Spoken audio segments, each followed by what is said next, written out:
Hi guys, I'm going to talk to you a little bit today about the difference between our coffee table books and our albums. These are, first off, both great ways to get a bunch of your portraits from your sessions all in one keepsake. They're great gifts to give to the grandparents or somebody that wants kind of that summary of everything that you did during your session.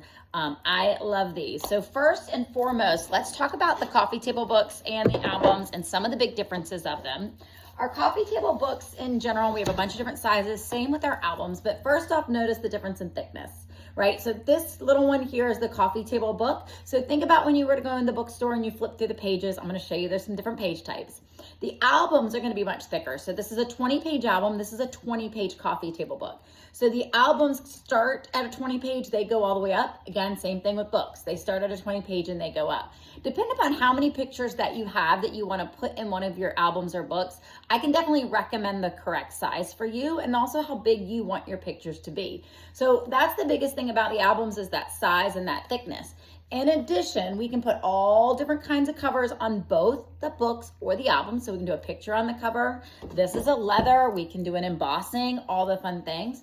The other big thing about our albums versus our books, if we take a look at this album, see how hard this page is? So it's actually printed on photographic paper, but it is a thick, thick, hard page. You are not gonna be able to bend this page. Look at the thickness of the page. So you're not gonna be able to bend that page. So that's one of the big differences there. Whereas with the coffee table books, there's a couple different page styles. So for the coffee table books, you have two different page styles. You have one that's a standard page. So notice how it kind of just bellows from the center. So it's a thinner page. It's printed very much like you would find that coffee table book in that bookstore. So still great, great quality. The image goes in through the center. So I have to design those very specifically so nobody's face or anything goes, of course, across those. So, but they're definitely a thinner page, but nice and great. The other option that you can do with a coffee table book is you can get a coffee table book like this family did and do a lay flat design. So a lay flat design is very similar to how I design the albums as well, but the page is still a little bit thinner. So it's still kind of thick, but it's flimsy. You're not gonna be able to like kind of rip this or tear this.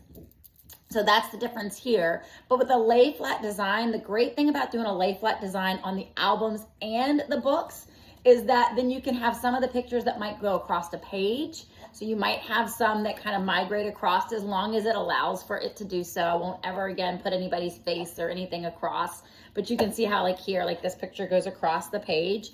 You can do that again, kind of that style with the album and the book as well. So just to recap, the difference in these albums and the books are for people that want something a little bit smaller, coffee table book style. They go all the way down to a 5x7. They go all the way up to the 12x12 or an 11x14. So if you like more of that rectangular crop, there are some of those as well. This particular one is a 5x7. This is a 10x10. This is a 12x12. So those are our coffee table books. You could do the standard pages or the lay flat. With the albums definitely have a few more cover options than our books have. Our books do have some options where you can put some leathers and faux leathers and fabrics. This is a vintage charcoal, which is one of my favorite leathers, so I love this. We just did an embossing here so that we've got that rose gold embossing. You don't have to do that. You can do what's called a window peak. So you can do a picture here. I can also just custom design it just like the book so it's got a picture. Couple other options you get with the albums. You can also put, now this is obviously not an album, but that you can also put a metal print on the cover. So you can do a metal album and it would give you a little bit of that leather or fabric, and then the other one would be metal. So that's a nice upgrade. Another one that you can also do is acrylic. So if you've never seen acrylic before, acrylic's gonna be that really thick, heavy plastic. You can also do an acrylic cover and it'll be acrylic and then a little bit of that leather peeking through as well. So there's many more upgrades that you can do with the album. So just let me know if you've got any questions on those. But as we're looking and we're thinking about whether we want that album, that more heirloom, these are guaranteed for life. Sometimes the album might be your best suggestion or your best option for your family, but so many different options, regardless whether you want that coffee table book or that album. We can get tons of different pictures in there from your session.